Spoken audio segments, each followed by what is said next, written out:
apostasy. And this one is a bit tricky, actually, but we have to tackle it because it's an issue of current significance and serious historical significance. And just as I said many times, those who don't learn from history are bound to repeat the mistakes of the past, are bound to repeat the mistakes of the past. So we here at Tenten's channel are going to learn from anything and everything scriptural that is going to help in our Christian walk.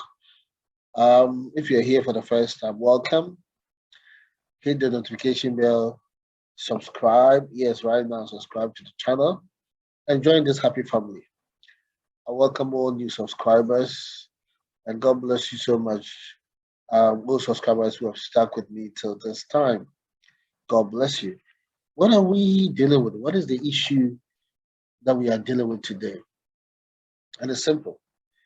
Can Christians be blamed for the poverty in developing nations? Can Christians be blamed for the poverty in developing countries, actually? That is the question we are asking ourselves. Why have I brought this subject up, actually, you may ask? I was in a car recently and then I could overhear the host speaking on a morning show in my country.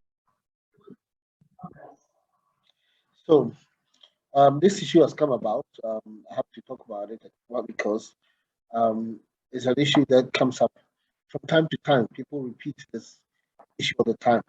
That why are Christian majority nations, why are they so poor, or why are they so corrupt, and all of that. And basically, the end to that narrative is that because Christians are not being Christians, that's how come that scenario is happening.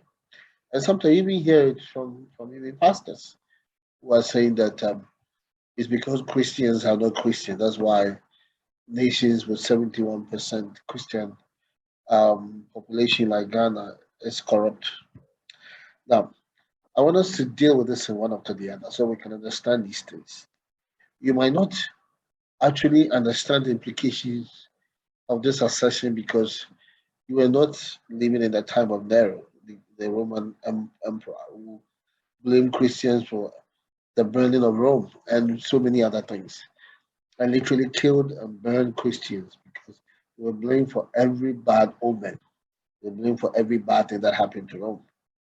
So, so that concept of Christians being blamed for the wrongs of society, for things not going on well, is not a novelty. It's not a new thing. It has been there from the beginning. And if it is not spoken to or cared, it creates a situation where those who are doing wrong are emboldened to continue to do so because they are covered by the assertion that is because it's the nature of Christians and they form part of those Christians. And therefore, that's how come they're behaving the way they are behaving. That could not be further from the truth. Indeed, the only people that actually are ensuring that the right thing is done, basically, are born again Christians. Let me deal with the first assertion that, as I talked about, that Christians, when they are in the majority, it means that everybody in that group called Christian is supposed to be living according to the Bible. Now, we know that when censuses are taken, basically, they go around and ask questions. One of the questions they ask people is, what is your religious orientation? They don't ask people whether they are born again. They don't ask people whether they subscribe to the teachings of their church. No. They only ask people which religious orientation they are. And depending on which culture the person is born into, the person will say, I'm a Christian or I'm a Muslim or something like that. Since when has that translated into meaning the person is God-fearing, or that the person is born again, or the person is living according to the Bible? The general categorization of a group as Christians is a categorization on ideology level on the level of belief, on the level of association. It is not the proof of somebody's belief in Jesus Christ, not by a long shot. So, in the first place, the census by which we determine how many Christians there are in the country, it's just a census of people's opinion, what they think they are, or which group they want to associate with. So once people, 70 something people say they associate with the Christian faith, it doesn't mean that they are Christians. It only means they associate with the Christian faith. That's all it means. Sorry. So people quoting that assertion to then demand a certain behavior from Christians is neither here nor there. No. Um, and then there's this assertion also that goes on actually mostly. And the assertion is that why are mostly religious, highly religious countries?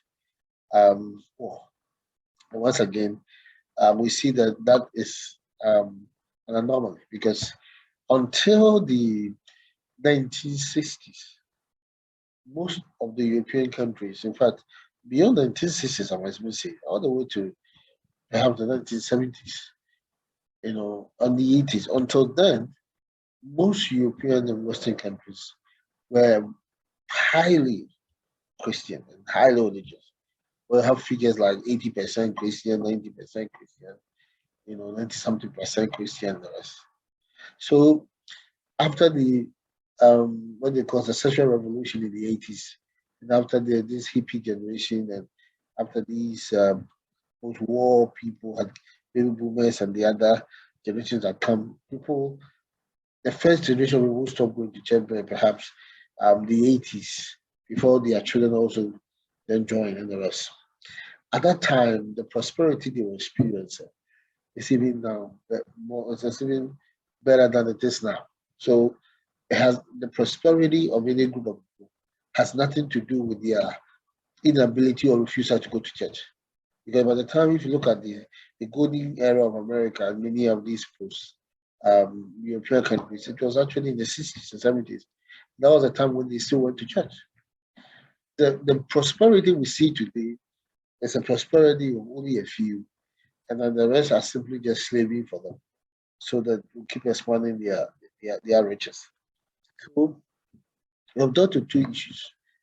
Are Christians responsible for the economic woes of their countries? And we talked about the Christian majority concept, and we talked about censuses, and now we are talking about the fact that highly religious people actually breed poverty-stricken nations. In the first place, it's one of the first accusations given is that in the times of the medieval times, you could not establish a bank, and a bank is one of the basic institutions you need for development. You don't establish a bank because the church was against usury. You know, Christianity is not against usury. It's the misinterpretation of the scripture that led to that. The misinterpretation of the scripture that do not exact too much from your brother. And by the reason of that, do not put um, an unreasonable interest on the loan you give to your brother because he is your brother. It is that misinterpretation of that text that led people to conclude therefore, that the banks could not make interest. But actually, people really believed in the fact that you needed, that was said in the talent, said, why didn't you give my money to the bankers? So that when I can obtain some interest, that interest is obtainable in the banking transactions. So that is a non-starter actually. So Christianity, fashion law, help take man's mind from worshipping of things around it. Actually, our Lord infanticide, our Lord adultery, our Lord the killing of widows, our Lord so many things that have become standard practice. In fact, it was a precursor of human rights law, which love your neighbor of yourself being at the line basis. It's a precursor of the world seeking for peace, which says that we should actually um, beat our weapons into pruning hooks and the rest, which is one of the basic mottos of the United Nations. Christianity's principles shape the world, and there's just no two ways about it. It shaped the Roman, it shaped the Roman world. It shaped the post-Roman Empire world to the European world, and gave a very common basis for law, common basis for thinking, a common basis for humanity, and that idea that all men were created equal, that idea that all men were created in the image of God, those concepts that made man want to self-actualize and become something great are all concepts that were learned from the Bible. I'm sure the question you're asking me is that why are Christian majority countries in the developing world not doing the same?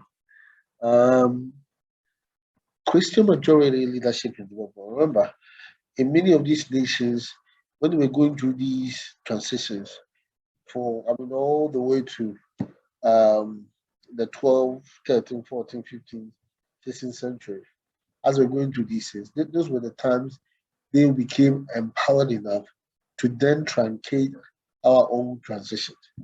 So by the time we could, the nations, of course, that had Christianity had evolved. The nations of that was before they were conquered by the Arabs. They had evolved actually to become great nations.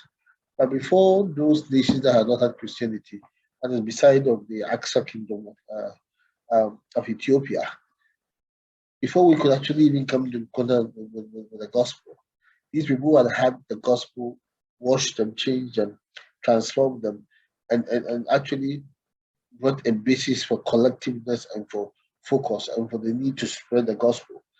Made them voyagers, pushed them to the ends of the earth.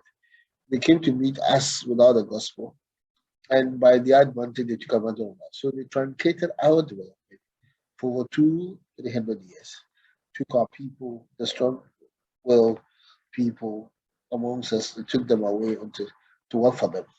So whilst our development was paused, many of these developing countries, whilst our development was paused, they kept on working at the institutions, kept on working, at building systems, kept on working, formulating policy, kept on working the parliament with the king, with the queens, and the rest.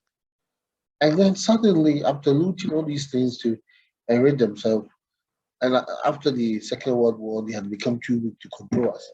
They had to let us go. And even that one, they still took away so much, which up to now nobody has asked them to account for. So the riches of the developed world is not only a consequence of the fact that they are just intelligent and scientific, but it's truly a legacy that's born out of a Christian past that led to a society that rationalized, that thought, that went into scientific thinking. That also has come about because the society was enriched by free labor, was enriched by the resources from other countries that were brought to help prep them up. And their treasures were made rich and there was abundance of everything, all because they looted from their colonies into these nations. And you can see that in the nations that don't have the opportunity to. Even there, it is the people that were in the nations that had the opportunity, that had traveled to those nations, and therefore had taught them the paradigms, taught them the methodologies that they had learned from where they came from. Everywhere you look, if there's a group of people, if there's a group of people who are majority Christian and their nation is poor, and it's because the group of people often choose nominal Christians as leaders. They choose people who only identify with them for their vote as leaders, and not people who are truly leaders in the sense of the word. Because in the democracy that we practice in developing countries, it is the highest bidder who takes all. So the one that has more reasons to want to be in power, he ends up being in power. The rest that don't have to have any real reason, any ready-made reason, or the resources to pursue what do you call it, politics, they sit and watch. So in a Christian majority country like Ghana is, they are nominal Christians and they all call themselves Christians. Anybody who has had an uncle, a grandmother, or anybody who was a Christian, anybody who bears a Christian name, suddenly identify himself with Christianity, not even knowing what the tenants say, not even knowing what it is about. And so such a person definitely cannot be expected to live a Christian life and to make any impact on anything or anyone. So that is the first thing that I want us to get into. That having a Christian majority nation does not mean that the majority of people in that country are actually born again or are reformed. It only means that you have a number of people who are sympathetic to Christianity, who associate themselves with the faith.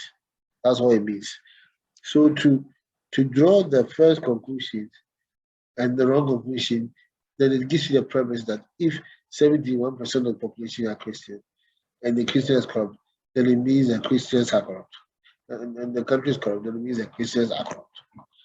That may sound like a simple logic, but it is not. Because the 71 people who proclaim themselves to be Christians, they just say so by association, by default. It doesn't mean they even subscribe to the teachings of Christianity. That doesn't mean they even attend church.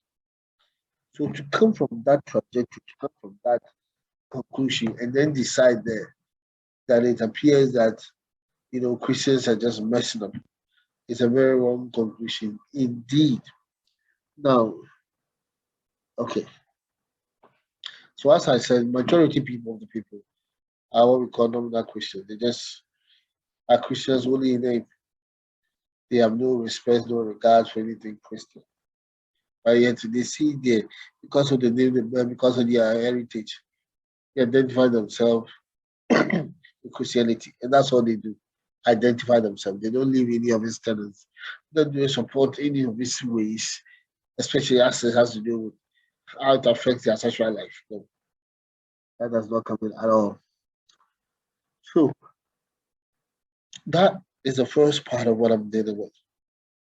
And the topic is can Christians be blamed for the poverty or the corruption in their governments? Can Christians be blamed for the poverty in their countries?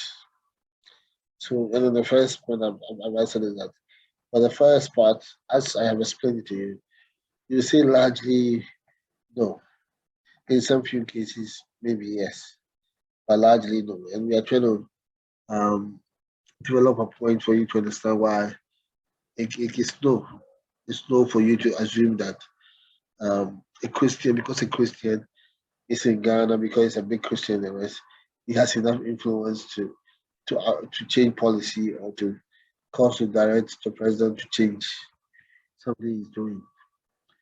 Now, so so the first part as I've got we have studied that um, Christian majority in terms of census does not mean that the majority are actually Christian. It only means the majority identify with Christianity.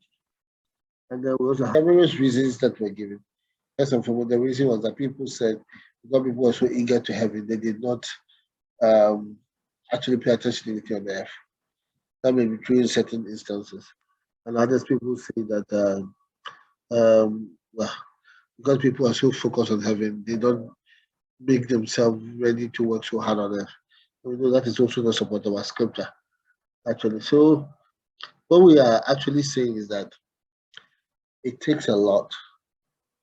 It takes a lot to change a government, a country. And the prayer we should be praying is that our people get into places where they can speak to them.